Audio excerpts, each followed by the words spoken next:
नमस्कार दोस्तों, आज के इस YouTube वीडियो में मैं आपका स्वागत करती हूँ। आज का हमारा जो सब्जेक्ट है वो इलेक्टोरल बॉन्ड्स के बारे में है, क्योंकि अभी अभी माननीय सुप्रीम कोर्ट ने एक बहुत ही ऐतिहासिक जजमेंट सुनाया है, जिसमें इलेक्टोरल बॉन्ड स्कीम जो थी उसको असंवैधानिक करार दे दिया गया है। ये सेंट्रल गवर्नमेंट की एक बहुत ही दूरगामी जो है स्कीम थी, लेकिन माननीय सुप्रीम कोर्ट में इसको चुनौती दी गई थी, लेकिन माननीय सुप्रीम कोर्ट ने इसको नहीं माना। तो जो इलेक्टोरल बॉन्ड्स हैं and their role in political parties in India, आज हम इस सब्जेक्ट पर बात करेंगे। बहुत ही कंकरेंट ये जो हमारा सब्जेक्ट है, और इस एक्चुअली ये इलेक्टोरल बॉन्ड्स होते क्या हैं। इलेक्टोरल बॉन्ड्स में क्या होता है कि सरकार ने कुछ इसमें पारदर्शिता लाने के लिए कि इलेक्शंस में जो पैसा आ रहा है, जो धन आ रहा है, उसमें पारदर्शिता लाने के लिए ये इलेक्टोरल बॉन्ड्स स्कीम लागू की गई थी। इसमें क्या होता है, जैसे ए व्यक्ति SBI बैंक जाता है, इसमें SBI बैंक को ही अधिकृत किया था बॉन्ड जारी करने के लिए। अब ये इसको कहता है कि भाई मुझे 5 लाख रुपए के और बॉन्ड दिए जाएं, तो ये व्यक्ति 5 लाख रुपए सरकार इसको SBI को देता था। SBI इस व्यक्ति को, इस ए को क्या करती थी, एक सर्टिफिकेट यानी एक बॉन्ड जारी कर देती थी। इसमें इसका नाम होता था और इसमें ये लिखा जाता था कि ये इलेक्टोरल बॉन्ड किस लिए ख़रीदा गया है, कौन सी पार्टी को डोनेशन देने के लिए ख़रीदा गया है। इसके बाद जो है, ये जो पैसा है वो तो पॉलिटिकल पार्टीज को चला जाता था। पैसा जो रुपीज है वो तो पॉलिटिकल पार्टी को चला जाता था, और ये जो सर्टिफिकेट है ये उस पर्सन को मिलता था, ए को। इससे उसको क्या होता था, क्योंकि इसमें 100% अगर पॉलिटिकल पार्टीज को पैसा दिया जाता है, डोनेशन दी जाती है, तो 100% टैक्स की छूट मिलती है। तो जो कंपनीज हैं या जो गवर्नमेंट के लोग हैं या अन्य बिजनेसमैन हैं, वो सरकार को पैसा ये पॉलिटिकल पार्टीज को डोनेशन देते थे ताकि वो टैक्स में छूट ले पाएँ। तो इधर दोनों तरफ फ़ायदा होता था। और इसमें जो कौन व्यक्ति जो है इसमें डोनर हो सकता था, दान देने वाला, एनी सिटीजन ऑफ इंडिया, कोई भी भारत का जो नागरिक है वो इसमें दान दे सकता था। और बॉडी इनकॉर्पोरेटेड इन इंडिया, या फिर कोई ऐसी फर्म है या कोई कंपनी है, तो वो इनको दान दे सकती थी इलेक्टोरल बॉन्ड खरीद करके। और कहाँ से ये खरीदा जाता था? SBI बैंक से। कुछ स्पेसिफाइड ब्रांचेज होती थी SBI की, उसमें ये खरीदा जाता था। अब इसमें जो परचेजर है वो अनोनिमस रहता था, यानी उसका नाम डिस्क्लोज नहीं किया जाता था कि किस आदमी ने किसको बेनिफिट डोनेशन दिया है। आप समझ गए कैसे ये डोनेशन चलता था। एक व्यक्ति है, मान लीजिए, है ना, ये 5 लाख रुपए डोनेशन देना चाहता है पॉलिटिकल पार्टीज को, तो ये क्या करता था, ये SBI बैंक जाएगा और SBI बैंक में ये 5 लाख रुपए जमा करा देगा। SBI बैंक जो है इसको एक बॉन्ड दे देती थी। बॉन्ड तो आप समझते ही हो कि एक तरह से सर्टिफिकेट टाइप होता है कि भाई ठीक है, ये 5 लाख रुपए तुम्हारे हमारे पास आ गए हैं और आपके दान हो गए हैं। अब ये जो पैसा यहाँ जमा हुआ है, ये क्या करता था, ये उस पॉलिटिकल पार्टीज को ये बैंक भेज देती थी, उसके चला जाता था। और ये जो सर्टिफिकेट मिला है, ये इससे इसको टैक्स बेनिफिट मिलता था। और 100% अगर पॉलिटिकल पार्टीज को दान दिया जाता है तो 100% टैक्स की छूट मिलती है। नॉर्मल जो NGO होते हैं या कोई रिलीजियस इंस्टीट्यूशंस होते हैं, है ना, इनको भी अगर हम दान देते हैं तो टैक्स की छूट मिलती है, लेकिन इनको तो केवल 50% ही टैक्स की छूट मिलती है। इनको अगर कोई दान देता है तो उस आदमी को 50% ही टैक्स की छूट मिलती है, लेकिन अगर पॉलिटिकल पार्टी को दान दिया जाता है तो 100% टैक्स की छूट मिलती है। ठीक है, तो ये इलेक्टोरल बॉन्ड्स की कहानी थी। अब माननीय सुप्रीम कोर्ट ने इसमें क्या किया है ना। ये अभी 15 फरवरी 2024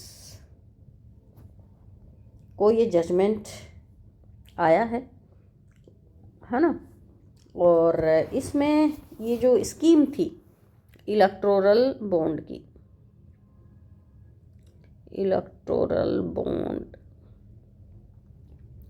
स्कीम, इसको क्या कर दिया है, अनकॉन्स्टिट्यूशनल, वॉयलेटिव, इसको कहा है कि ये वॉयलेटिव है, अनकॉन्स्टिट्यूशनल है। अनकॉन्स्टिट्यूशनल कैसे है ये अभी हम बात करेंगे। कौन से आर्टिकल के खिलाफ है ये आर्टिकल, देखिए अभी मैं बात करूँगी article 19(1)(a)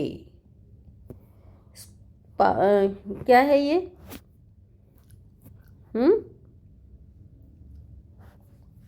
speech and expression की स्वतंत्रता, स्पीच एंड एक्सप्रेशन की जो स्वतंत्रता है उसके खिलाफ इसको माना है। अब देखिए इसको क्यों इनकॉन्स्टिट्यूशनल माना गया है, क्यों इसको इतना महत्व ऑनरेबल चीफ जस्टिस ने दिया है, इसके पीछे कारण क्या है। ये जो अनोनिमस जो चीज़ थी ना, अनोनिमस मतलब अननोन, कैसे कि इसमें जो है वो नाम किसका, डोनर का नाम गोपनीय रहता था, बिल्कुल गोपनीय नाम इसका रहता था, है ना। लेकिन किसको, अदर्स को, जनता को नाम पता किसको रहता था, पॉलिटिकल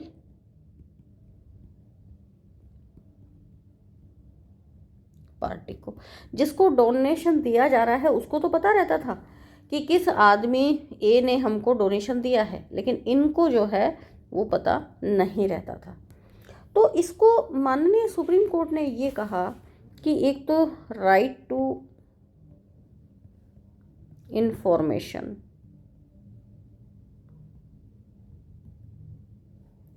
के खिलाफ है ये चीज, कि इससे जनता का जो इंफॉर्मेशन का राइट है वो आपने भंग कर दिया। अब यहाँ दो चीज़ें हैं, देखिए ये तो जनता का पक्ष है, ये तो जनता है, जनता का क्या है राइट, क्या राइट है जनता का, राइट टू नो, जानने का अधिकार है। ये एक कॉन्स्टिट्यूशनल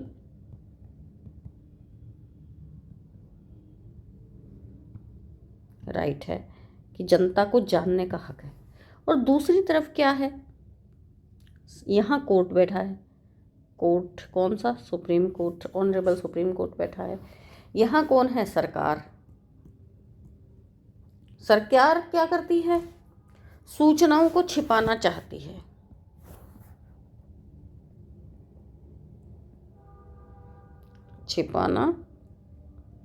छिपाना चाहती है।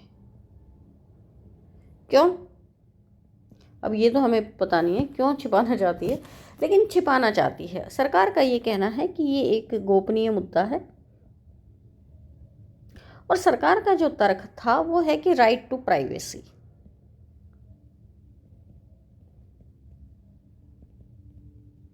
कि ये पब्लिक की राइट टू प्राइवेसी, उस व्यक्ति जो डोनर है उसकी राइट टू प्राइवेसी का मामला है।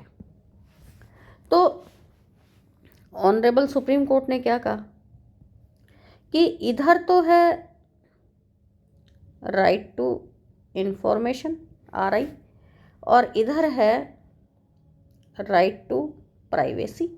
अब दोनों में बैलेंस करना है।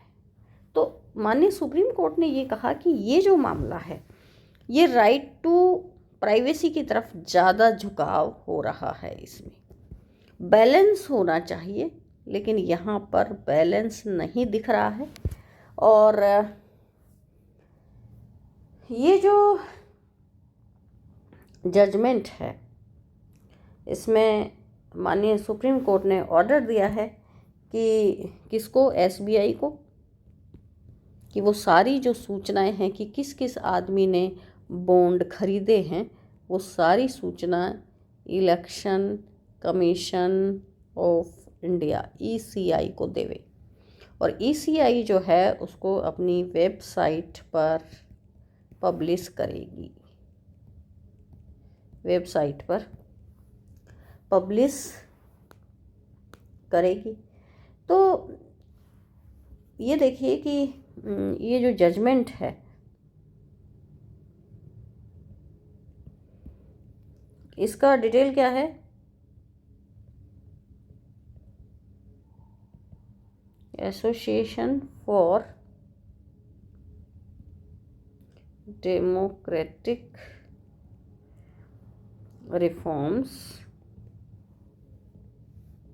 Versus union